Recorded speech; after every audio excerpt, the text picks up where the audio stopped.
What's going on, everybody? It's your boy Broadway Joel, the voice of Dominican boxing. Thank you for coming on. Thank you for as soon as walking in, you hitting that like button. If you're not subscribed, you subscribing. Thank you to everybody who finds value in me and my work and my journey through this boxing journalism game. Thank you so much. I want to talk about first off, I want to start off with Shakur Stevenson and Frank Martin having a fight agreed to. They're going to be fighting sometime in November. I believe the two locations that were given were either Las Vegas or New York. Hey, but either one works for me. Hopefully in New York, I will. If it's in New York, I definitely probably most likely will be in attendance.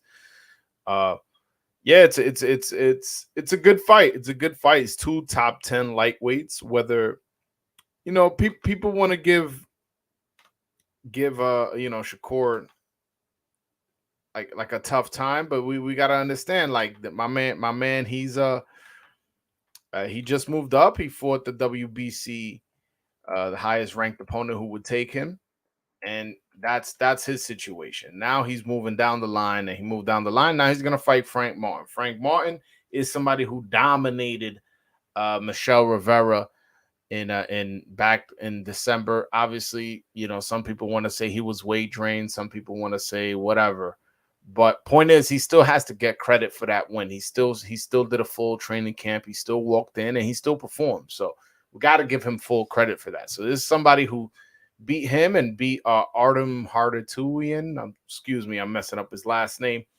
But coming off those two wins, two undefeated fighters, one maybe more highly rated than the other. But nonetheless, he's definitely somebody who can fight. He can fight. You know what I'm saying? Whether you want to say Frank is not an elite fighter, Frank is not, whatever you don't think whatever you think he is or isn't, just know he's, a solid fighter. He's definitely somebody not that you should look over. Now, how competitive this fight? I don't know. I've never seen Frank Martin fight a southpaw, at least not to my knowledge. And we'll see. He is an aggressive. I want to say aggressive, but he is somebody who got dog in him. He is somebody who's tough. You know what I'm saying? He definitely got heart. And if the fight gets to that point, I don't doubt that he would quit.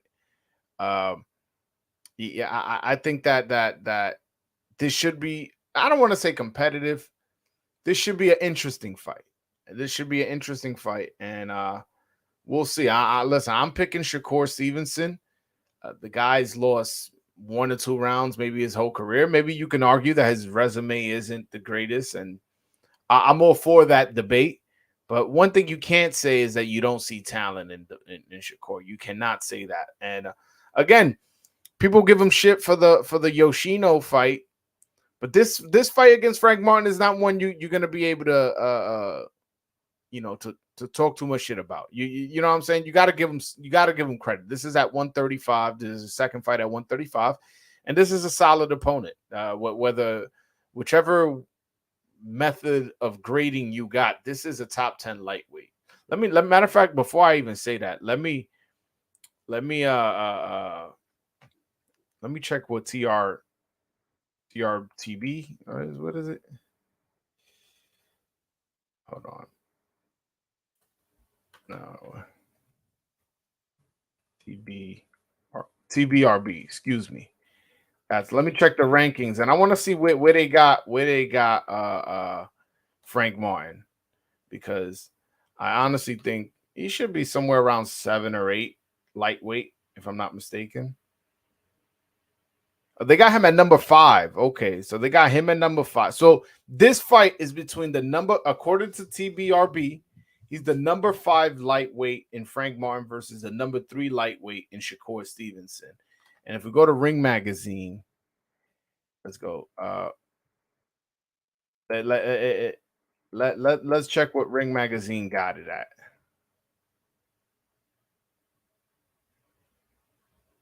Because hold on, matter of fact, let me screen share this so y'all can follow along. My bad, I'm over here just leaving you out to dust. All right, so there we go. Lightweight. All right, so yeah, so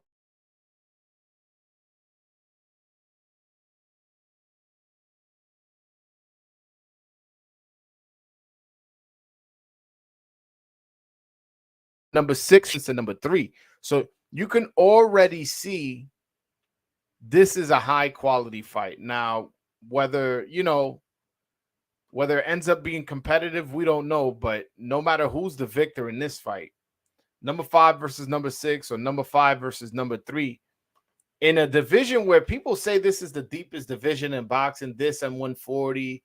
I know 126 and 154 also get love, but 135 may be the deepest division, if you're being honest. And you got two top 5, top 6 fighting each other.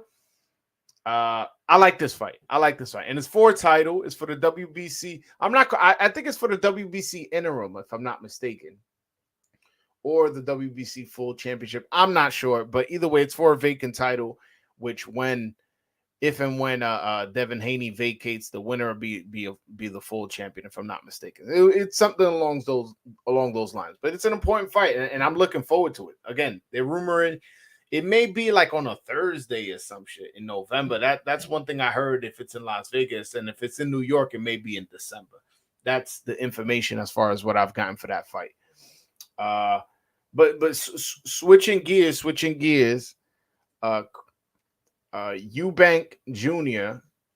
Beat Liam Smith, and boy, did he look good, man. That was a really good middleweight fight. He looked really good. That slip counter uppercut was working wonders. I thought he went to the body real well, controlled the distance. He just looked like a totally different fighter. And one of the changes in his camp was his trainer.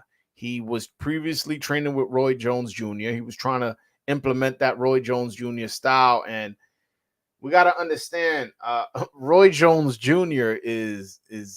was an elite athlete. So a lot of things he be teaching, like, yeah, it's good if you have that kind of athleticism, but if you're just a good athlete and not one of the greatest athletes of all time, you may not be able to execute all those little tricks that he has. So I'm not. So again, in the first fight, he got knocked out. In the second fight, he had BoMac in his corner, and he just looked totally different. And he got the win by stoppage. But the reason I brought up that fight, usually that's a fight that people wouldn't care about, or at least on my channel. Why I would bring that up? The reason I brought that up is because BoMac was working his corner, Chris Eubank Jr.'s corner, and the reason that's relevant is because on his way back from the UK to America, he got stopped at the airport with a gun in the UK and has been arrested and is not going to have a hearing date up until October. So this is Terrence Crawford's trainer, the guy I'm talking about, BoMac. And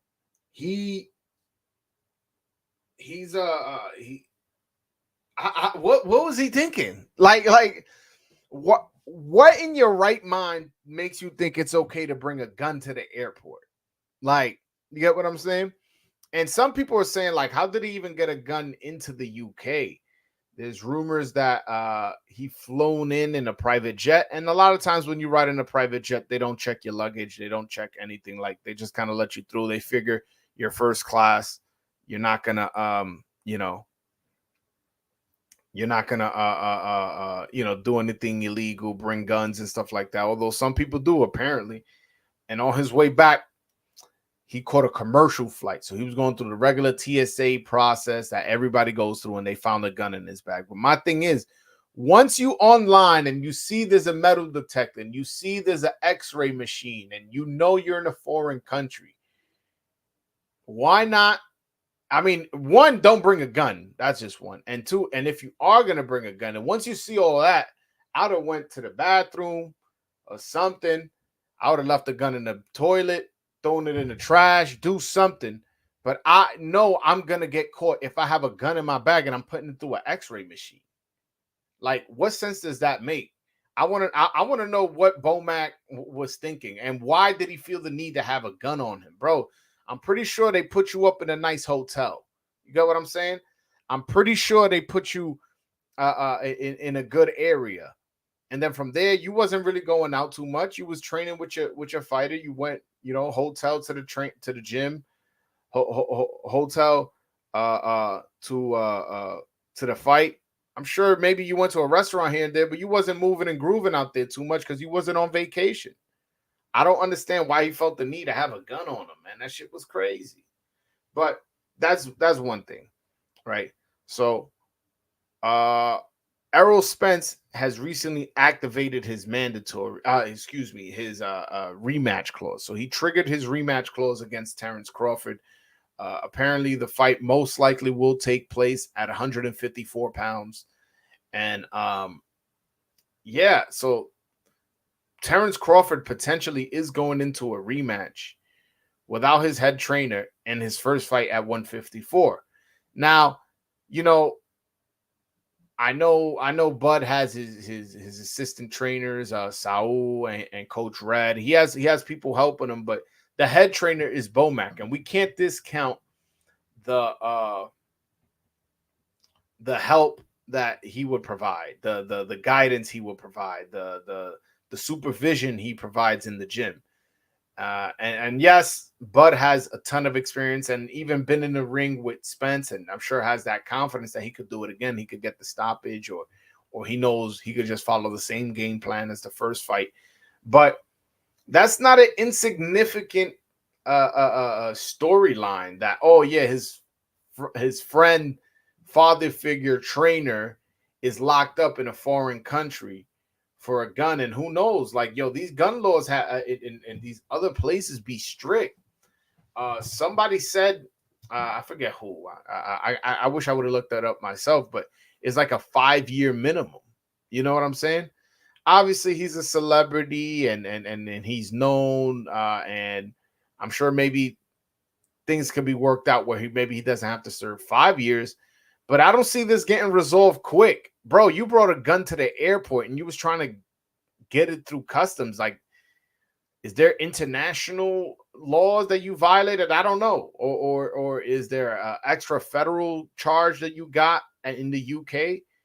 I don't know. Do you get charged in America also because you were trying to bring it into America? Like, these are questions that we don't have answers to.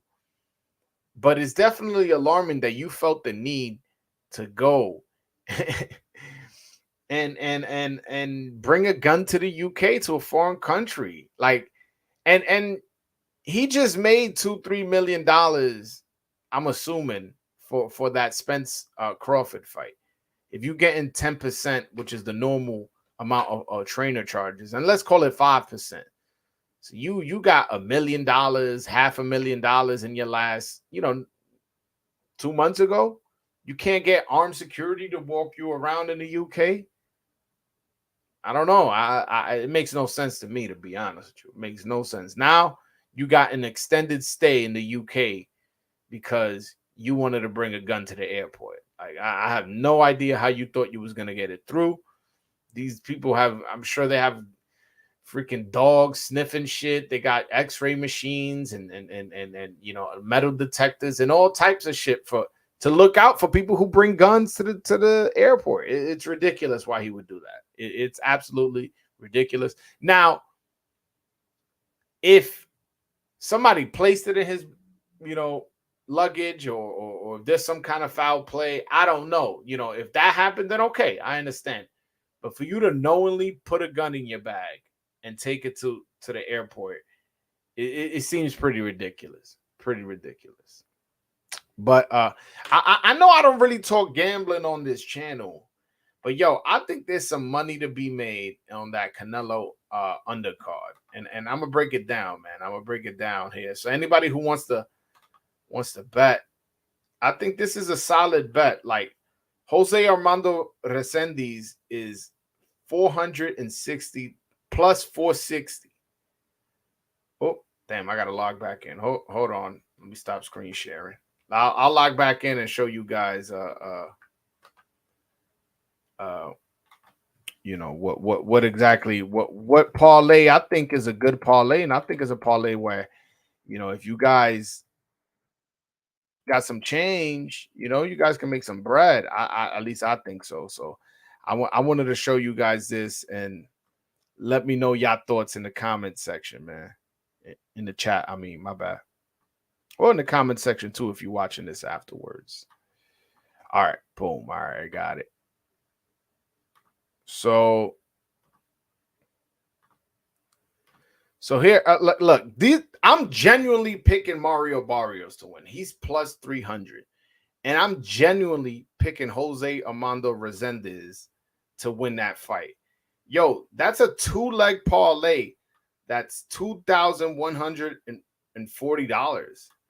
You bet $50, you could win 1,070 right now. Like, and I'm not picking Lubin to win. I'm not. I don't want people to think I'm picking Lubin to win. So this is if you know you have some risk tolerance, you know. Adding Lubin to that parlay makes it 8,412. So you bet $50 on that. That's $4,200. Again, I'm not picking Lubin. I'm picking Barrios and Resendez. I am picking those two. And honestly, I'm picking Resendez by KO. That money line, I don't think it's available yet. But that money line with Resendez by KO may be bigger. So I just think those are two bets that people should be on the lookout for. I think Barrios is a lot younger, fresher, and is coming off a shorter layoff than Ugas. Ugas is 37, had his eye socket broken last time we saw him. Is coming off a 1.5 year layoff. You know what I'm saying? And Barrios is a puncher. He's tall. He's younger. He just fought in, I believe it was in February. So he has less rust on him. Like, I don't know, man. I don't know. I'm picking Barrios to win that. If this was the Ugas that fought Sean Porter, okay. If that was the Ugas that fought Sean Porter, I would pick Ugas. But I don't think that's that guy anymore, I'll be honest with you. Shout out to my Cuban brother, Yordenis Ugas. But I don't think he got this one. I think Mario Barrios is going to pull that one off.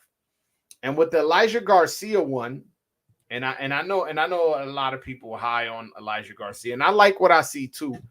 But he's 20 years old. He's still very young. You know what I'm saying? Resendez is 24, so he already got a little bit of his man strength. Elijah Garcia likes to brawl, likes to exchange punches. That's what he likes to do. Okay, you're gonna do that with this wild Mexican that his whole life, that's the style he's been fighting.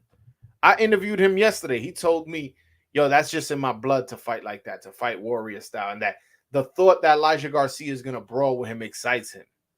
Like, yo, I picture Elijah Garcia being too young to understand that, all right, I'm not getting the better exchanges, in my box. He's probably going to let it, I'm not going to fold. I'm not going to be embarrassed in front of all these people. I'm not going to.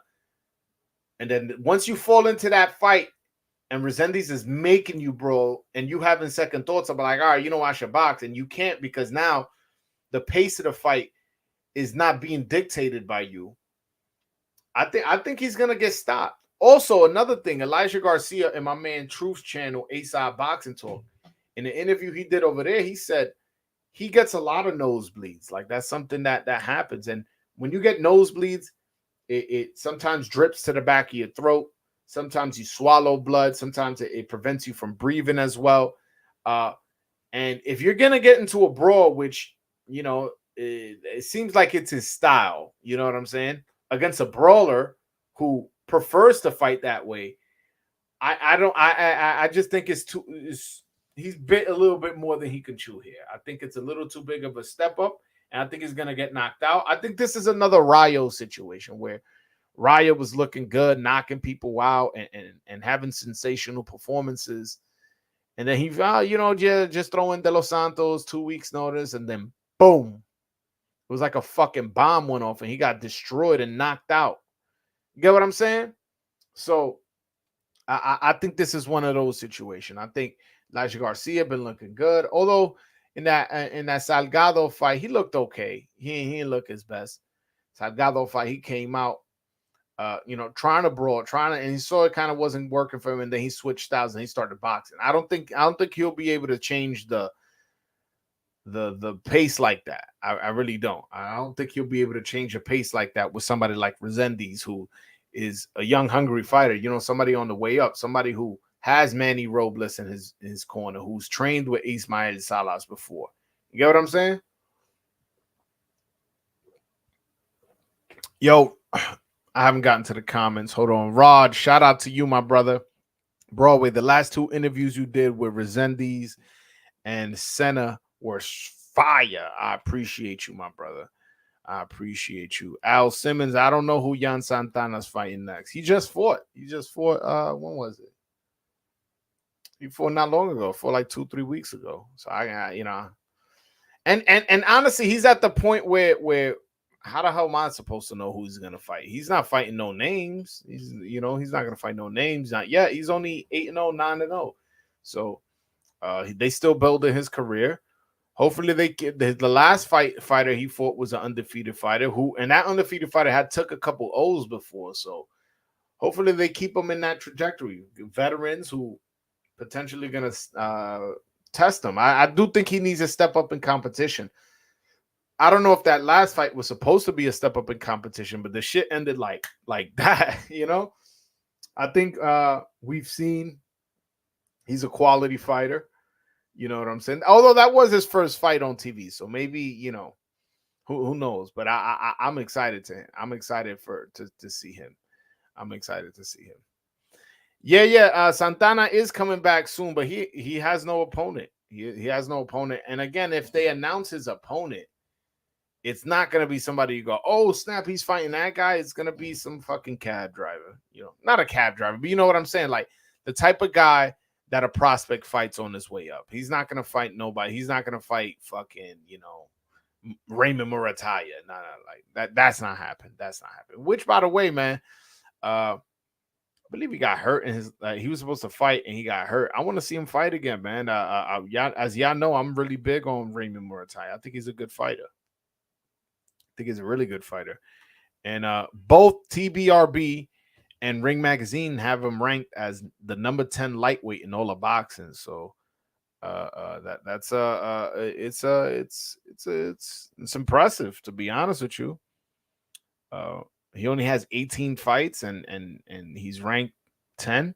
Oh, look, Frank Martin also only has 18 fights. And he's ranked number 5 on TBRB and number 6 on Ring Magazine. So he's also somebody who should be applauded, because with so little fights, he's ranked, pretty high.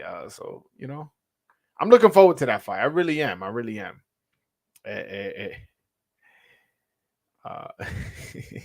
Yeah, Al Simmons está en todo lado. You be seeing him in other chats? Hold on.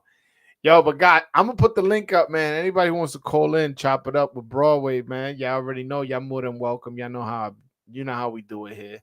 Click that link, man. Chime in. We could talk some boxing. But what's up, man? Y'all not asking enough questions, man, or sending enough super chats. Y'all not doing either one enough.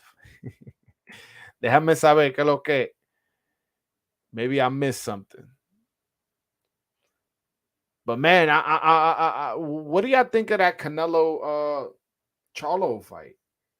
Who do y'all think wins that fight? I'm still on the fence. I mean, I'm rooting for Lubin, you hear me? Charlo, I'm rooting for Charlo because Joan Guzman works that corner, and obviously Charlo winning is good for Guzman. But I don't know. I don't know if he can do it. That's a lot of weight. 54 to 68. You moving up 14 pounds. And I don't know, man. That's a lot. If it was just moving up one weight class, I can maybe. And also, but there's that variable. Like, yo, Canelo hasn't been looking good that lately. Like, Canelo, he ain't look good against Triple G. He ain't look good against John Ryder. He ain't look good against Bivol. You know what I'm saying? You got to go back 4 fights to see when's the last time he looked good in the ring. So that's a bit alarming for me. But hey, that's just the way the way the cookie crumbles, and it's hard to make a pick. Like, is Canelo over the hill? Can Charlo move up the weight? Who knows? That's pretty much the argument for as to who's gonna win. Because if they were the same weight class with Canelo on this downslope, I think I would pick Charlo. But the fact that he's moving up 2 weight classes makes me pause. Like, your first fight at 168 and you never fought at 160 is against fucking Canelo. Like, come on, man. Like, it's tough. It's tough. Caballo Bronco, he is gonna fight sometime in November, December. No word on which month. Most likely December, I want to say. And there's no word on his opponent. If you were to ask me to guess who his opponent's gonna be, I would say it will be Selecki. That he fought Daniel Jacobs before. He fought Demetrius Andrade before. He's never been stopped. He's highly ranked in the WBC. Hold on. Matter of fact, let's screen share. Let's have some fun here. Let's have some fun. Let me screen share and y'all could talk with me. Y'all could see the rankings with me. So excuse me. So Adames is the interim champion right here. Charlo is the full champion. That fight's not happening. Gennady Golovkin is ranked number 1. I don't know why I said Golovkin. Triple G, let's say Triple G is ranked number 1. That fight's not happening. I don't know who's that number 2 guy. Mariam Nurostanov. I have no idea who's that. I doubt that he'll fight him. Liam Smith just lost to Chris Eubank. And you can be like, oh, well, Chris Eubank won and he's ranked number 5. That fight could be next. But that's that whole, Matchroom, PBC. I don't see them doing business. Now, the guy ranked at number 4, Maciej Sulecki, is Polish. So Polish people, they sell tickets. They come out, they buy tickets, they support their fighters, especially on the East Coast, in New York, New Jersey. Which is where I would want Adames to fight. And he also does business with PBC. So I'm assuming that's definitely on the table. Fedor Shirkagian is I believe he's another Polish guy. He's fought only once on TV. At least to my knowledge, he's only fought once on TV. He has a potential of fighting Adames. He's been on PBC before. Hey, if Elijah Garcia or the winner of Elijah Garcia versus Resendiz, if they want a quick turnaround and fight again in December, hey man, I wouldn't be surprised. Those are 2 potential opponents for him. The winner. And other than that, I really don't see anybody else who's realistic. Maybe Esquivia Falcao, who actually used to train with him before, but I'm not 100% sure. But yeah, so if you were to ask me, I would say Selecki, who's ranked number 4, Shirkagian, who's ranked number 6, and Elijah Garcia, who's ranked number 8, if he wins.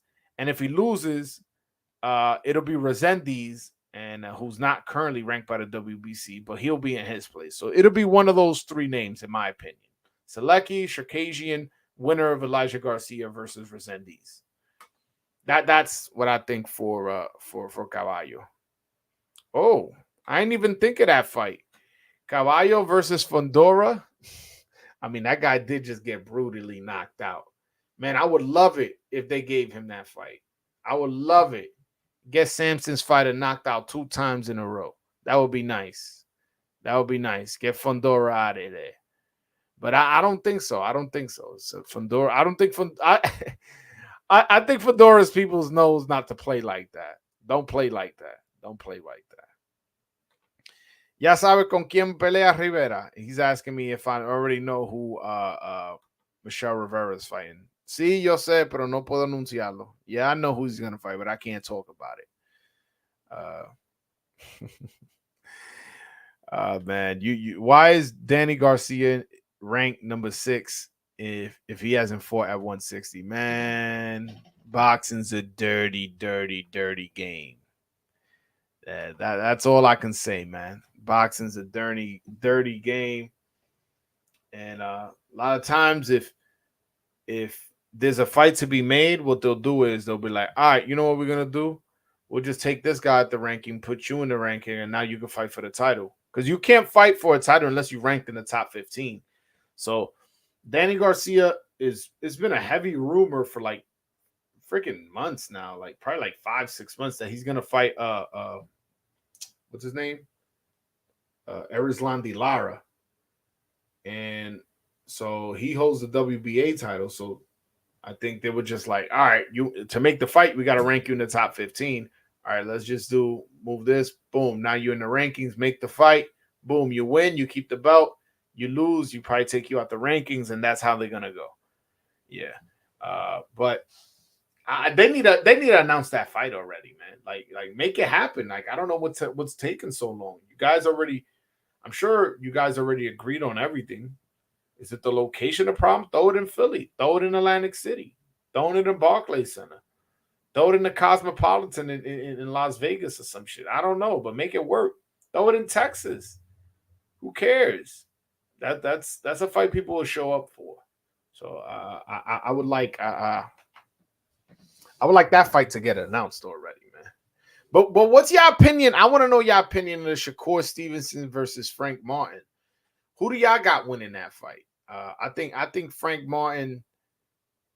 I don't want to say he has no shot, but I just don't think he has the experience to mess with Shakur Stevenson. And Shakur Stevenson had a long, extensive amateur career. You know, although his resume in the lower weights are not spectacular, but he did have a lot of experience between a lot of different styles on his come up. You know what I'm saying?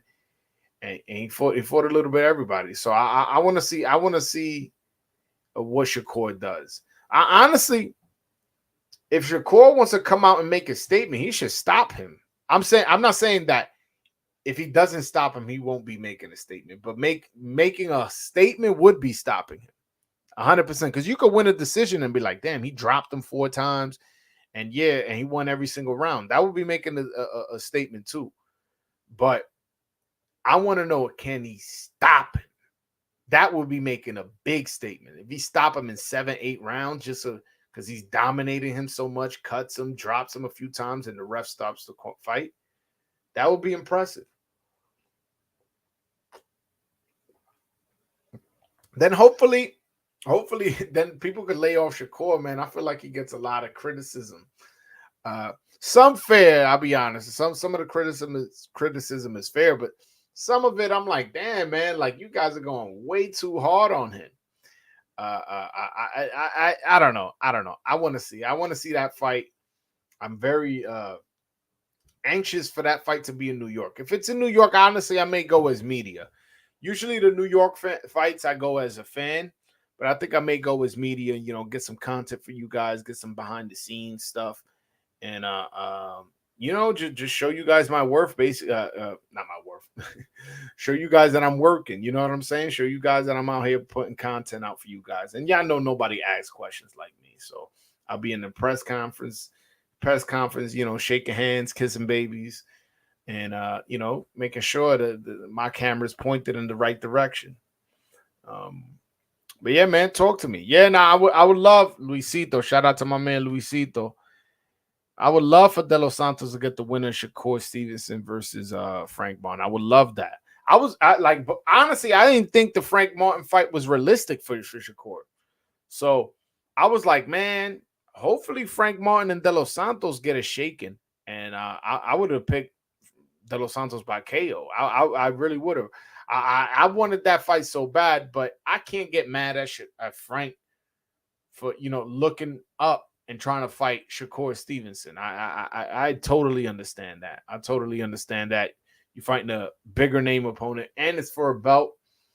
You know, you just got to do what you got to do. But I like De Los Santos, man. I'm just a little bit afraid that he may not be getting the big fight in his next fight. I'm a little worried, I'll be honest with you, because you got Shakur Stevenson and Frank Martin fight. All right, so those two are out the way. You can't fight them because they got a fight coming up. You got Devin Haney's possibly moving up, or staying down. Who knows? We'll see. Most likely moving up. You got him. You got Lomachenko. Who's on Top Rank. They're not going to give De Los Santos opportunity. So you can't make that fight. Same thing with Raymond Murataya. Same thing with Keyshawn Davis, although he would destroy those guys. And then you look at who else? Pitbull. Pitbull is not going to fight him. Let's just be honest. Well, Pitbull may be fighting Tank. So there you go. Pitbull, the rumor is that he's going to fight Tank. I'm not reporting that. I'm just saying that that's been the rumor swirling, that they're going to fight sometime in December. All right, you got them two fighting over there. So who's left? William Zepeda. William Zepeda's on Golden Boy. He's not sending his fighter over to PBC. So it's like, damn, man. Matter of fact, let's look at the rankings. Let's look. It's like I'm scared that he may not get a big fight. I'm scared that his next fight is going to be another guy who's like Adorno's level. Where it's like, yeah, you beat him and that's a good fight and that's good experience, but we want to see you in big. So we already mentioned Javante most likely is going to fight Haney. I'm not Haney. I mean, hey, shit, I would love that. He's most likely going to fight Pitbull. Haney's most likely going to move up. I'm going down the list. Shakur is going to fight Frank Martin. Lomachenko is with Top Rank and is not going to give that guy a shot. Zepeda's with Golden Boy. Probably not going to happen. Murataya, again, Top Rank. Frank Martin's fighting Shakur. Ryan Garcia's moved up to 140. Yoshino, that's not necessarily a fight I want to see. You know what I'm saying? But sure, I guess. I guess that's a common opponent with Shakur. Pitbull, we already mentioned, is most likely going to fight Tank. Camboso's going to IBF route. Jermaine Ortiz is Top Rank. Dennis Berenchek. That name doesn't do nothing. Now Giovanni Cabrera, he just fought on the undercard of Spence Crawford versus Pitbull. Maybe he fights him. I doubt Maxie Hughes. You know what I'm saying? Like once we go down the list, once we take out those big names, he kind of doesn't have options. I'm thinking he's most likely gonna fight the guy who Frank Martin last fought, Artem Haratouyan. I think he's gonna fight him. But like that again, that's just that all that is just to have a common opponent with Frank Martin. That's all that is. It's not a name that is gonna excite the people. Like if I mention, oh, he's gonna fight Pitbull. Oh shit, we're gonna get excited. You know what I'm saying? Or he's gonna fight Tank. Or he's gonna fight Shakur, Frank Martin. All those names are taken up. So I'm a little upset that, De Los Santos, who I feel is the best Dominican, is in a very, very deep division, but everybody's occupied. It's not necessarily nobody's ducking. It's just everybody's occupied with somebody. But hey, man, if he could get a fight with Pitbull, let's say Tank doesn't fight for the rest of the year, or if he fights somebody else and Pitbull's available, that'll be a nice fight. But everything that this guy Pitbull has put out has been like, his management has put out is like they're not trying to fight nobody because they don't want to risk a Tank payday, which is a ridiculous, from a sports standpoint, it's a ridiculous way to go about business, but that's the way these people go, and they're looking at it as a business and they don't care about the fans. It's unfortunate, but that's really how it is, man. That's really how it is. Yo, when the fuck did I say he was gonna? I don't know, man. All right, whatever. So you saying Shakur doesn't have the power to drop Frank Martin? I think he does. Why not? Like, he dropped Yoshino. I know Yoshino isn't at Frank Martin's level, but he dropped Oscar Valdez. He's dropped a few fighters. Like he hasn't gotten a lot of stoppages. That's fine if you want to say he doesn't stop him, but to say he's not going to drop him, shit. I don't know about that, man. I don't know about that. Didn't he drop? Didn't he drop? Conceição too. I was at that fight. I'm pretty sure he dropped him. He dropped Nakatilia. You know what I'm saying? Like he has knockdowns in his resume. So me saying he has the potential to drop Frank Martin, it's not out of this world. Also, it's not even so much Shakur's power. He's very fast and he's very good at timing. He's very good at hitting you with shots you don't see and counter punching. And a lot of times those shots don't need to be hard. If you get hit with a counter punch that you did not see coming or catches you off balance, you can hit the ground. And again, he has dropped people. Again, he dropped Yoshino, dropped Oscar Valdez. He dropped Conceição. He dropped Nakatilia. So he has dropped people. Now, whether he gets a stoppage, I don't know. But he does have how do I say? He does have the opportunity to make a statement by getting a stoppage. Like, if he gets a stoppage, that would be making a statement. Like, yo, I'm in the lightweight division and I'm just got a stoppage right now. You know what I'm saying? Yeah, I said this was gonna be my biggest test at 135, and look, stopped him. You know what I'm saying? I'm not saying he's gonna stop Frank Martin. I'm just saying if he wants to make a statement, that would be a good way of doing it. Hey, man, but we'll see, man. I just wish he was fighting De Los Santos, man. I don't know how I just wish that the WBC would have ranked him higher, man. Would have ranked him just a little bit higher over Frank Martin. He would have got that opportunity. He's a good trash talker, as we see on social media. He has power, he has speed, he has footwork, he has defense, he has everything. He's a complete fighter. And this will be the biggest fight of his life.